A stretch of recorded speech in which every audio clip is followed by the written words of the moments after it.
Hai everyone, welcome to Om Brewok Stories. Semoga kalian sehat selalu dan diberikan rezeki yang berkah tentunya. So kali ini Om akan membahas alur cerita film action Bollywood yuk. Film yang berjudul Tasyan keluaran tahun 2008 ini diperankan bintang-bintang Yahud Bollywood macam Akshay Kumar, Kareena Kapoor, Saif Ali Khan, dan Anil Kapoor. Intinya sih, film ini mengisahkan tentang 3 orang penjahat yang gak saling kenal dan punya latar belakang yang berbeda-beda harus terjebak di situasi yang kacau balau karena mereka mencuri uang dari mafia kejam. Pokoknya mereka harus segera mengembalikan uang itu, kalau enggak mereka pasti bakalan dibuat pepes. So, mau tau keseruan film ini? Nggak usah pakai lama, bemper Om Brewok Story dah.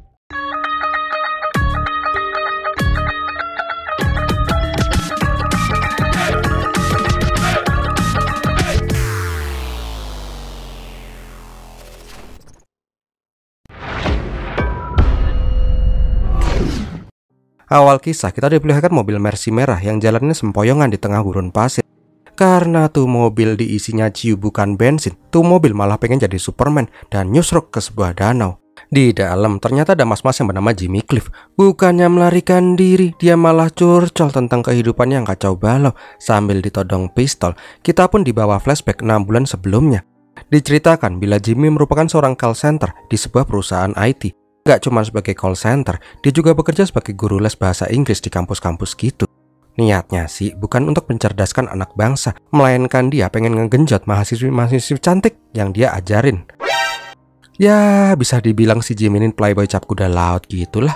Namun suatu hari tiba-tiba jantungnya dak-dek ser, dengkulnya kemropyok, dan anunya cenat-cenut ketika dia melihat ada cewek cantik badai yang lagi hujan-hujanan di luar kelasnya. Jelas aja lah Jimmy yang playboy ini langsung perhatian dong sama tuh mbak-mbak. Ternyata Mbak Puja itu sengaja datang untuk menemui si Jimmy. Dia nanya apakah si Jimmy ini bisa ngasih les privat gitu. Melihat ada cewek manis pulen kayak si Puja, jelas aja lah si Jimmy langsung setuju ngasih les privat dong. Singkat cerita, Jimmy diajak ke sebuah rumah gedong. Di sana Jimmy baru sadar kalau yang mau dilesin bahasa Inggris itu bukanlah si Puja, melainkan bosnya si Puja. Oh, kampret, kena jebakan Batman nih. Singkat cerita, Jimmy pun dipertemukan dengan bosnya si Puja yang bernama Bayaji. Panggil Aji aja ya. Intinya si Aji ini memohon banget diajarin bahasa Inggris karena 3 bulan lagi dia mau ketemu sama klien dari luar negeri. Jadi dia pengen presentasi pakai bahasa Inggris. Koplaknya pas si Jimmy memperkenalkan diri pakai bahasa Inggris, si Aji pun langsung tercengang dan mantap kalau si Jimmy itu harus menjadi gurunya. Aslinya sih si Jimmy itu mau nolak karena nggak sesuai dengan harapannya. Harapannya sih bisa ngajarin mbak-mbak pulen, ini malah disuruh ngajarin om-om berkumis. Namun si Aji yang udah srek parah memohon sambil gelantungan di kakinya si Jimmy. Ini lagi ngikut-ngikutan. Karena lato-latonya digandulin kayak gitu dan si Puja juga memohon, akhirnya si Jimmy pun setuju-setuju aja deh. Hebatnya, si Jimmy di sana tuh sangat dihormatin banget. Bahkan pelayan pribadinya si Aji, si Pinto dan Tiwari disuruh melayani Jimmy apapun itu. Singkat cerita, Jimmy pun menjadi guru lesnya si Aji. Tapi tetap aja kalau ada kesempatan, si Jimmy mah mepet si Puja. Tak terasa waktu pun berjalan dengan cepat. Diperlihatkan bila si Jimmy sudah akrab dengan si Puja. Nah, pernah suatu hari si Puja minta bantuan si Jimmy untuk mendapatkan data-data dari orang kenalannya si Puja. Ya, karena si Jimmy lagi bucin dan kerja di call center, jelas aja dia pun langsung ngasih tahu dong biodata orang-orang yang dimaksud sama si Puja. Nggak cuman itu sih, si Jimmy juga jadi tukang ojek pribadinya si Puja. Pokoknya Puja mau kemana, Jimmy pasti siap sedia. Nah, pas sampai di rumahnya si Aji, nggak sengaja si Puja itu jatuhin kopernya. Isinya duit semua, cok. Puja beralasan bila uang itu adalah milik si Aji buat gaji karyawan, katanya sih. Tak terasa hubungan Jimmy dan Puja pun semakin dekat dan dekat. Tapi Jimmy yang lagi bucin parah bingung gimana ya perasaan Puja sama dirinya. Kebenerannya banget pas lagi galau-galaunya itu, si Puja menelpon si Jimmy. Yang intinya sih dia bilang I love you sama si Jimmy. Ya jelas, Jimmy yang bucin ini pun langsung lari keluar sambil hujan-hujanan dan pelukan sama si Puja. Abis itu udah pada paham kan? Joget lah, namanya juga film India.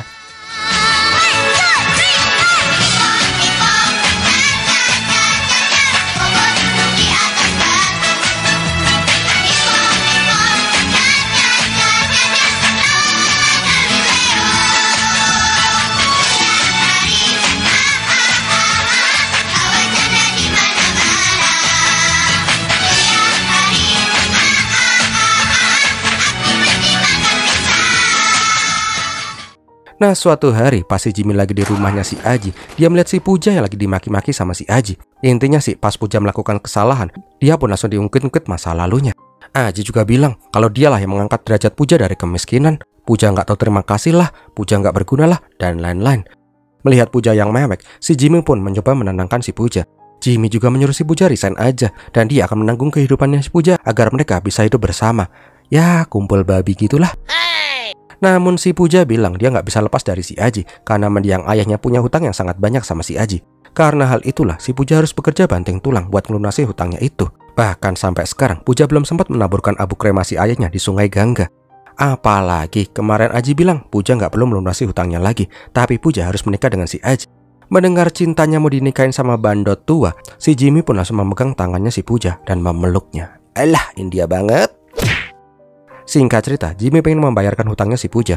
Tapi karena dia itu ya melarat, Puja punya ide. Setiap bulan Aji pasti mendapat kiriman uang cash yang dikirim via stasiun. Intinya sih, si Jimmy akan mencuri uang itu dan membayarkan hutangnya si Puja. Nah, pas membuka tuh koper uang, Jimmy dan Puja pun malah kicep sendiri. Lah, uangnya banyak banget ternyata. Bahkan tuh uang berkali-kali lipat banyaknya dari hutangnya si Puja. Nah, karena nggak mau mencurigakan, si Jimmy pun meminta Puja untuk nunggu dulu. Sedangkan dia mau ke kantor buat ngajuin resign, soalnya kalau Jimmy hilang mendadak pasti banyak yang curiga. Sialnya, pas sampai di kantor, semua orang lagi pada dikumpulin gitu. Di sana ada inspektur polisi yang bernama Huda. Huda bilang kalau ada 3 konglomerat India yang mendapatkan pengancaman dan pemerasan, yang data-data mereka telah bocor dari kantornya si Jimmy ini. Dan orang yang memeras mereka itu adalah mafia kejam yang bernama Bayaji. Wala si Aji itu mafia toh. Nggak cuman pemerasan aja, si Aji itu terkenal sebagai pembunuh, pemeras, penjual senjata ilegal. Pokoknya yang haram-haram semua ada di Aji. Bahkan Pintu dan Tiwari yang imut-imut dan lucu ternyata adalah Algojo yang sangat kejam. Mendengar itu, si Jimmy pun langsung menelpon si Puja dong dan bilang kalau si Aji itu ternyata adalah mafia. Tapi sialnya, tuh HP-nya Puja sekarang udah berada di tangannya si Tiwari dan Pintu. Nah, pas ketika si Jimmy sampai di rumahnya, tuh rumah udah kosong. Bangkeknya, di cermin WC ada pesan dari Puja dengan cap cupang yang gede banget. Yakin ini bibirnya si Puja segede gitu ya? Positive thinking aja deh ya. Mungkin tuh cap bibir bawah kali ya. Nggak lama kemudian si Jimmy pun ditelepon sama si Aji. Intinya si Aji udah tahu kalau si Jimmy itu mencuri uang miliknya. Jelas aja lah si Jimmy langsung jipar lah. Dia merasa ditipu sama si Puja. Dasar cewek bangke, kecantikanmu membunuhku. Di tempat lain diperlihatkan sebuah pertunjukan ludruk Vrindavan. Pada saat pentas itulah pemeran Rahwana malah belum kelihatan. Ternyata pemeran Rahwananya telat dengan menggunakan Vespa butut. Dia pun boncengan sama Hanoman. Pakai jengat-jengat segala lagi. Singkat cerita, Rahwana yang bernama asli Bacan Pandev ini pun sampai di panggung. Namun karena dia itu terburu-buru dan dia lupa dialog, dia malah ngacau di pentas itu. Semenjak kapan ya Rahwana pakai jeans kayak gitu ya? Mana anunya gatel lagi? Hadah. Karena Bacan ini adalah preman kampung, ya jelas aja lah dia malah nyap-nyap sendiri. Kampretnya lagi, dia malah ngubah pementasan itu seenak udalnya sendiri. Ya emang ya kalau jagoan mah bebas. Diceritakan bila si Bacan ini merupakan jagoan yang paling disegani di kampungnya. Bahkan polisi aja nggak ada yang berani kalau harus berhadapan sama dia. Pokoknya polisi dibuat mental-mental. Malam harinya Bacan disuruh menghadap emak bapaknya. Babenya bilang kalau si Bayaji membutuhkan bantuan dari si Bacan. Bacan jelas saja sangat senang banget karena dia tuh sangat mengidolakan si Bayaji dari kecil. Kenapa tuh Bacan mengidolakan Bayaji? So kita flashback ke Bacan pas masih remaja. Diceritakan pada saat itu, bila si Aji itu masih jadi tukang becak dan preman kroco di bawah mafia yang bernama Vikram Tiger. Suatu saat pada saat si Aji lagi membawa Tiger, dia diserang sama orang yang hendak menyerang si Tiger. Dengan kerennya dia pun mencoba kabur dari penyerang itu. Becak bisa ngedrift cuk. Sialnya tuh becak malah nyusul ke Sungai Gangga. Merasa sudah bisa melepaskan diri dari penyerang, ternyata si Tiger malah udah entet. Melihat emas di jok belakang, Aji pun mengambil emas itu dan akhirnya membuat gengnya sendiri di Mumbai. Bacan sangat menghormati si Aji karena dia tuh setia banget dengan si Tiger dan rela berkorban demi si Tiger. Kembali lagi ke Aji, diperlihatkan markas pusat si Aji di Mumbai. Pokoknya di sana itu anak buahnya itu pada sangar-sangar semua, coy. Tak lama kemudian si Bacan sampai di sana. Intinya si Bacan dikasih tugas untuk menangkap si Puja, orang yang telah ngembat uangnya. Pas masuk ke dalam, si Jimmy udah ketangkap jebulnya. Jelas aja si Bacan ingin membuktikan kapabilitasnya ke Aji, langsung menghajar si Jimmy. Nggak lama setelah digebukin, si Jimmy pun inget kalau Puja pernah ngomong dia itu mau ke Hardiwar buat ngelarung abu ayahnya. Karena informasi itulah, Aji menyuruh si Bacan membawa si Jimmy untuk mencari si Puja. Di lain tempat diperlihatkan bila si Puja lagi mandi. Kok bagus ya. Walaupun udah emak-emak tapi tuh body tetap aduh ya. Joget gendal-gendul kayaknya menarik nih.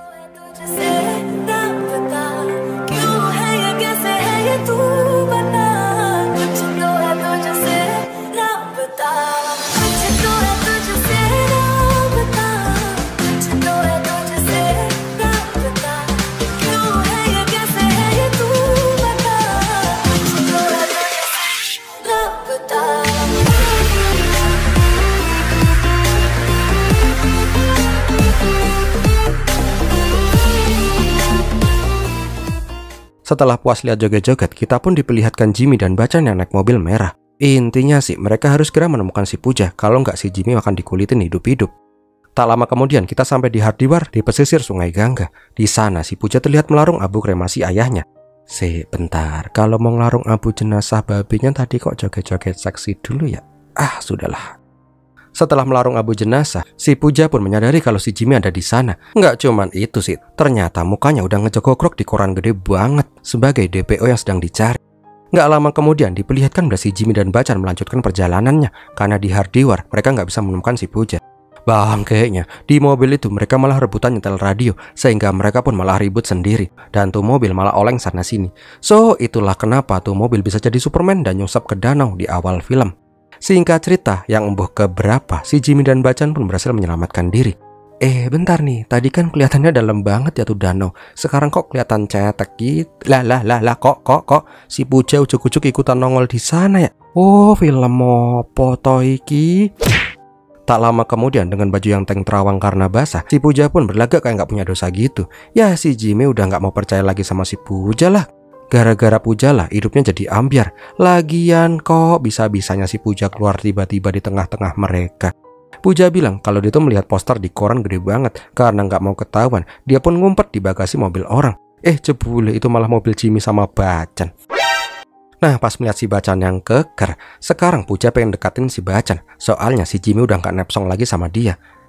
Mas, lihat dadamu dong. Aduh keker banget ya. Namun di sini Bachchan sama sekali nggak mau ketipu sama si Puja. Dia bilang kalau Puja nggak ngebalikin uangnya si Aji, Puja akan dibuat entet. Karena nggak punya pilihan lain, si Puja pun bilang kalau dia akan menunjukkan lokasi uang itu. Namun pas mau berangkat, Puja dan Jimmy pun meminta untuk tunggu dulu. Gila aja jalan pakai baju basah-basah di tengah gunung dingin kayak gini. Bisa mokat mereka. Karena dua orang itu terus merengek, Bachchan pun mengiyakan. Namun pas si Puja lagi bukail, si Bachchan malah jiper sendiri. Apalagi pas si Bachchan disuruh jemurin kutangnya si Puja. Sangar-sangar ternyata takut sama cewek nih Bachchan ya. Nah di saat si Bachchan pergi, Puja yang lagi toples pengen membuat perjanjian lagi sama si Jimmy. Kali ini Puja akan membagi uang yang mereka embat dari si Aji untuk si Jimmy. Aslinya sih si Jimmy mah ogah, tapi karena ngeliat Puja lagi polos kayak gitu dan merasa mereka pasti bakalan mati kalau semua uang Aji udah dibalikin, si Jimmy pun akhirnya setuju. Nah Jimmy bilang satu-satunya cara biar mereka bisa kabur dari Aji adalah dengan membuat si Bachchan berpihak kepada mereka. Nah itulah tugasnya si Puja biar si Bachchan mau berpihak sama mereka. Untuk membuat Puja bisa dekat sama si Bachchan, Jimmy punya rencana. Dia akan berpura-pura mengewek-ewek tralala si Puja biar si Bachchan menolongnya. Susah amat sini ngerobeknya. Sini, sosor ke sini. Lah ini malah lebih binal yang mau diewek-ewek tralala ya. Melihat si Puja mau ditralala trilili, si Bachchan pun langsung menyelamatkan si Puja dong. Jimmy mengatakan hidupnya telah hancur gara-gara Puja. Jadi nggak ada salahnya dong ngancurin keperawanan si Puja. Karena drama sinetron itulah si Bachchan pun mulai kena jebakan Batman-nya dua koplak ini. Singkat cerita, mereka pun nebeng ke truk kambing gitu. Tapi di tengah jalan si Jimmy sadar bila Inspektur Huda ada di sana juga. Karena nggak mau gegabah, si Bachchan pun nanyain langkah apa yang seharusnya diambil ke Aji. Namun si Aji malah marah-marah. Dasar preman kampung, sedikit-sedikit nanya sedikit-sedikit. Karena dimarahin, ya udah deh, mulai sekarang si Bachchan harus berinisiatif apapun itu untuk segala langkah mereka. Malah gelut lagi. Nah di tengah jalan, karena udah mulai panas, si Puja pun tiba-tiba menyobek celana jeansnya. Wow, pemandangan yang indah sekali. Dan bener aja, si Bachchan pun mulai gak fokus karena ngeliatin paha mulusnya si Puja. Tak lama kemudian diperlihatkan bila mobil mereka dicegat oleh operasi polisi. Karena gak mau ditangkap, tiga sekawan koplak ini malah mampir ke rombongan orang Amerika yang mau membuat film di India. Intinya sih mereka malah menyandra sutradara film bule. Mereka tuh pengen sutradara bule itu menyertakan mereka di dalam filmnya biar mereka nggak dicurigai sama polisi. Bacan juga bilang, kasih kita adegan joget-joget. Namun Om Bul itu mengatakan, ini film Hollywood bos, nggak ada adegan joget-jogetnya. Enak aja, ini India coy, semua film harus ada joget-jogetnya. Gua adore juga lu. Karena dipaksa, ya udah deh, Om Bule pun langsung menyuruh semua timnya untuk syuting joget-joget di sekitar sana. Asik joget dulu. Kapan lagi lihat bule cantik-cantik joget-joget India?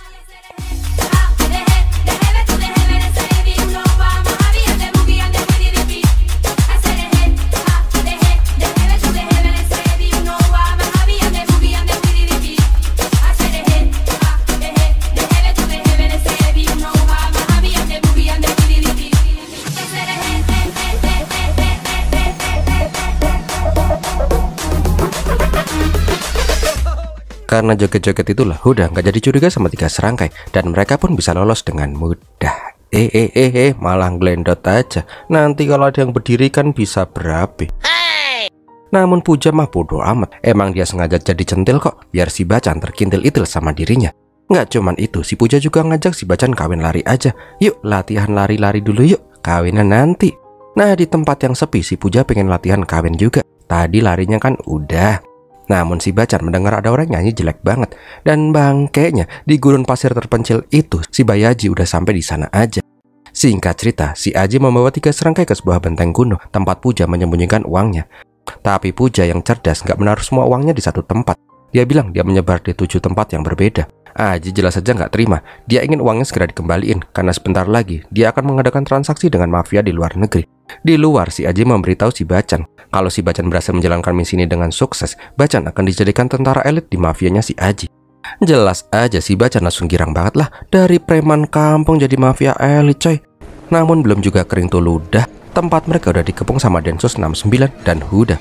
Ya udah deh, terjadi baku tembak seru. Pokoknya dencing, duar, petak, ceplok, au, dor.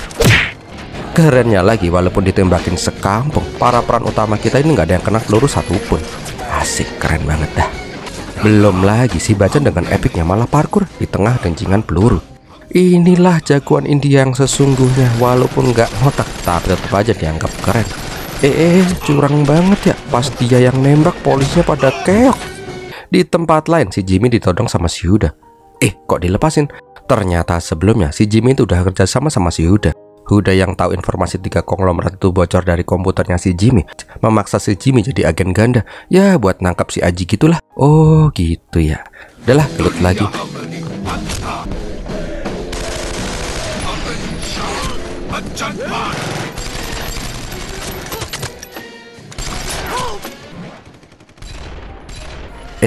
Kesempatan tuh senggol-senggol bibir. Aduh, nggak takut apa suaminya ada di sana. Nah sialnya, kali ini ada 1 peluru yang mengenai si Bacan. Karena hal itulah si Puja pun delosor. Untungnya si Bacan bisa megangin si Puja. Di tempat lain si Huda mengancam kalau dia nggak bisa menangkap si Aji kali ini, maka si Jimmy lah yang akan didor. Namun ujuk-ujuk si Huda malah di headshot sama si Aji. Abis itu gelut lagi lah, tembak-tembakan lagi deh.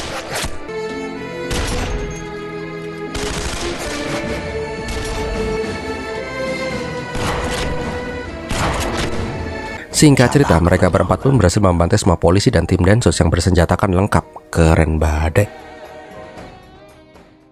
Setelah tembak-tembakan selesai, tak lama kemudian 3 serangkai pun kembali mencari lokasi uang-uang milik si Aji yang tersebar. Setelah semua uang telah terkumpul, diperlihatkan bila mereka menginap di sebuah hotel. Nah, pas melihat si Bacan lagi berdoa, si Jimmy menyuruh si Puja menjalankan rencananya. Kalau nggak, besok mereka akan mati semua. Ya udah deh, si Puja pun kembali mepet si Bacan. Nah, di tengah danau, Bacan dan Puja pun mojok bareng. Di sini Puja kembali mencoba menggodain si Bacan. Namun Bacan bilang dia nggak bisa jatuh cinta sama cewek lain. Dia masih menunggu sosok cewek yang dia cintai. Karena penasaran, si Puja pun menyuruh si Bacan menceritakan sosok cewek itu. Dan kita pun flashback ke masa remaja Bacan di Kanpur. Saat itu Bacan bekerja sebagai tukang nyantol listrik ilegal. Namun suatu hari ada cewek manis yang nyolot dan galak banget. Dia protes karena udah bayar si Bacan, tapi rumahnya masih aja mati lampu. Melihat cewek galak itu, si Bacan pun langsung jatuh cinta pada pandangan pertama. Bahkan si Bacan ini nekat jadi Sun Gokong demi bertemu dengan cewek manis tapi galak itu. Nah koplaknya, pas datang di loteng, Bacan yang udah bucin parah ini malah disuruh makan cabe sama tuh cewek. Namun orang bucin kok ya disuruh makan cabe, ya tuh cabe berasa coklat lah. Ya walaupun habis itu mencret-mencret sih. Melihat si Bacan yang bucin tapi geblek, cewek yang dikenal sebagai Gudia itu memanggil si Bacan dengan sebutan Angsa Oon. Tapi si Bacan mah nggak marah, dia malah seneng. Ya iyalah lagi bucin. Nah suatu hari Bacan yang penasaran benar sama si Gudia nekat mendatangi sekolahnya si Gudia. Bacan tahu Gudia itu nama panggilan, jadi dia ingin tahu nama asli dari si Gudia. Karena melihat si Bacan yang so sweet banget sama dia selama ini, Gudia bilang akan memberitahu namanya yang asli setelah pulang sekolah. Temui aku nanti di tepi sungai Gangga. Jelas aja si Bacan seneng banget lah, dan dia pun datang ke sungai Gangga. Sialnya dia malah diserang sama preman kampung. Karena nggak terima diserang, si Bacan pun malah menikam tuh preman pakai cutter. Karena hal itulah si Bacan ketakutan dan bersembunyi selama 2 bulan di rumahnya. Ketika dia sudah berani keluar rumah, dia pun mencari si Gudia. Tapi dia terlambat, dia tidak pernah ketemu sama Gudia lagi, bahkan sampai tua. Itulah kenapa dia sangat penasaran dengan si Gudia dan gak mau punya istri selain si Gudia. Mendengar itu, si Puja pun malah mewek. Dia bilang kalau dia itu adalah si Gudia. Alah mbak, pinter bener dramanya. Sinetron cinta iket-iketan aja kayaknya kalah deh sama kamu. Namun karena si Puja mau jegur ke danau kalau si Bacan gak mau percaya, ya udah deh, si Bacan yang sangar tapi on ini akhirnya jadi percaya. Sambil malu-malu gitu, mereka pun berpelukan. Sedangkan di pinggir danau, si Jimmy kagum sama dramanya si Puja. Pinter bener tuh cewek. Dan bener aja, keesokan harinya si Bacan yang bucin parah nanya gimana caranya ngelamar cewek pakai bahasa Inggris sama si Jimmy. Intinya sih dia pengen kawin sama si Puja setelah semua ini selesai. Mengetahui si Bacan udah kena jebakan Batman, si Jimmy pun langsung ngasih trik and tips untuknya dong.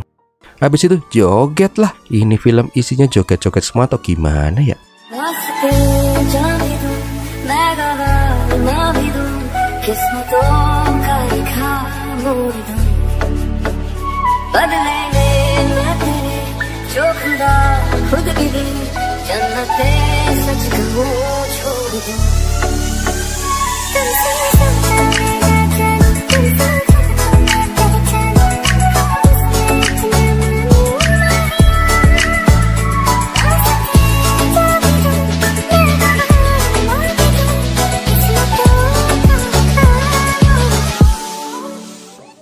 Setelah puas joget-joget dan hampir tukeran iler, ini ayamnya siapa ya? Oh alah ringtone tuh. Ternyata si Aji udah tahu kalau semua uangnya udah kekumpul dan langsung berterima kasih kepada si Bacan. Sekarang tugas Bacan yang baru adalah memasukkan peluru ke pistolnya dan menembak kepala Jimmy. Sedangkan si Puja harus dibawa pulang ke Mumbai karena si Aji pengen kawin sama si Puja. Jelas aja angan-angan Bacan langsung ambiar. Dia pun bingung harus gimana. Namun karena Bacan itu orangnya setia, dia pun raup pakai air kali dulu. Abis itu ngelamun lama banget. Nah pas udah mantep, dia pun langsung mendatangi si Jimmy. Niatnya sih dia ingin membuat entat si Jimmy. Tapi si Bacan gak tega. Karena selama beberapa hari belakangan ini, Jimmy dan dia sudah melalui banyak hal bersama. Singkat cerita, si Bacan memutuskan untuk melepaskan si Jimmy. Dan dia juga memutuskan untuk meninggalkan Puja di sana. Si Bacan akan membawa semua uangnya si Aji dan bilang kalau Puja dan Jimmy itu kabur. Ya palingan aku akan disiksa sebentar kok. Bacan bilang setelah semua ini selesai, dia akan menemui si Puja di pinggir sungai Gangga, tempat di mana mereka dulu pas masih kecil janjian. Nah pas Bacan pergi, si Jimmy bilang, brilian, aktingmu keren banget coy. Namun Puja bilang kalau dia itu lagi nggak acting, dia itu beneran si Gudia. Lah kok iso? Akhirnya kita dibawa flashback ke masa lalu Puja. Dulu itu emang dia tuh jatuh cinta sama si Bacan. Namun pas dia datang ke tempat janjian, dia nggak bisa menemukan si Bacan. Dia malah melihat babenya yang nyusruk ke sungai bareng si Aji. Yes, babenya Puja itu adalah si Vikram Tiger, bos mafia di sana. Namun beda dengan versi yang diketahui oleh si Bacan. Vikram Tiger itu sebenarnya mati karena dikhianati dan ditikam sama si Aji. Walah kampret emang si Aji ya. Yang lebih bangkeknya lagi, Aji dan dua kroconya malah datang ke acara pemakamannya si Tiger. Bahkan dengan entengnya si Aji bilang mulai sekarang dia akan merawat si Puja. Semenjak saat itulah Puja berpura-pura nggak tahu siapa yang membunuh babenya. Dia menunggu saat yang tepat untuk membalaskan dendamnya ke Aji. Aslinya sih dia udah nggak mau nginget-nginget masa kecilnya lagi. Tapi pasti Bacan cerita tentang si Gudia, dia pun jadi keinget kenangan lama dan sedih. Di sini Jimmy pun ibah. Dia bilang kalau Bacan gak akan selamat. Soalnya tanpa sepengetahuan Bacan dan Puja, Jimmy udah mengganti tuh uang di koper pakai batu. Jelas aja lah si Bacan langsung disiksa habis-habisan sama si Aji lah. Nah pas si Bacan mau dibuat entet, Jimmy dan Puja pun datang ke markasnya Aji membawa uang.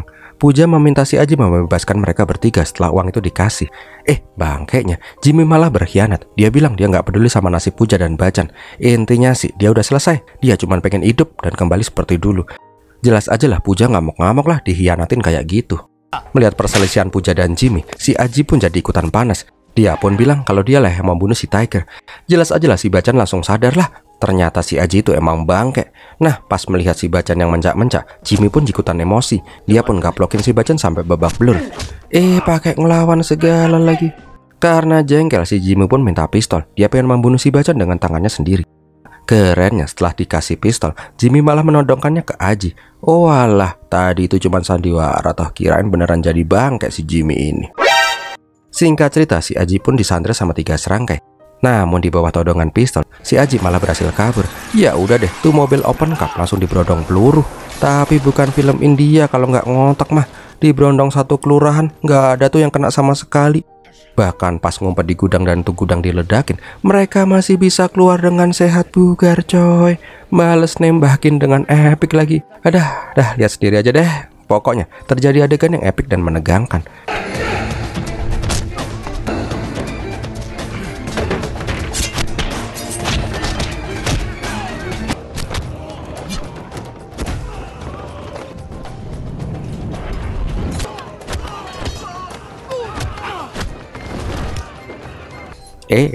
Keren banget bos, bisa nyopot yang listrik sampai pada mental kayak gitu ya. Mantap sekali. Sedangkan di dalam si Jimmy perang pakai flamethrower. Keren banget dah.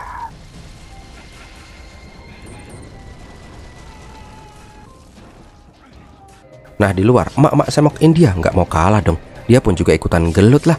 Bahkan dengan udel yang kelihatan kemana-mana, dia berhasil membunuh Tiwari dengan sekali tebas. Kembali lagi ke dalam, diperlihatkan bila si Aji berhasil merebut semprotan api dan membakar tuh gudang sampai si Jimmy-nya pun ikutan gosong. Om, nasib Bacan gimana om? Santuy, sekarang dia lagi ngelawan engkoh-engkoh wushu. Pokoknya keren dah, lihat aja sendirilah.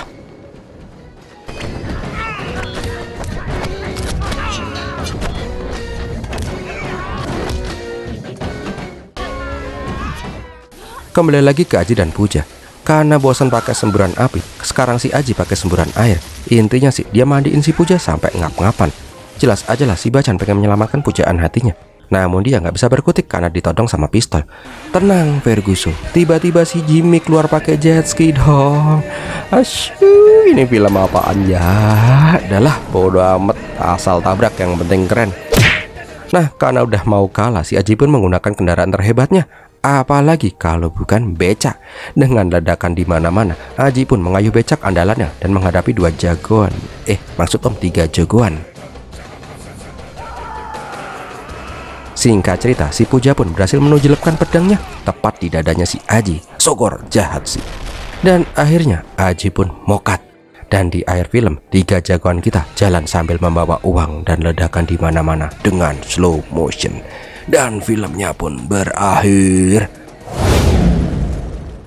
Bentar, ada yang nyepil dikit. Di akhir film diperlihatkan bila si Jimmy membuat kantor call center sendiri hasil uang sitaannya si Aji. Tapi dia khusus menerima cewek-cewek seksi sebagai karyawannya coy. Emangnya nggak jauh-jauh dari playboy cap kuda laut. Nah, sedangkan untuk pasangan bucin, akhirnya mereka pun berdua menikah dan membeli sebuah rumah gede untuk hidup bahagia. Tamat deh. Wow, gimana film ini sob? Semoga menghibur ya. Duh, sampai kering ong cuap-cuapnya. Sampai di sini dulu aja ya. Kalau kalian suka silahkan like, comment, share, jangan lupa subscribe. Terima kasih sudah menonton dan Pirmi Latihin.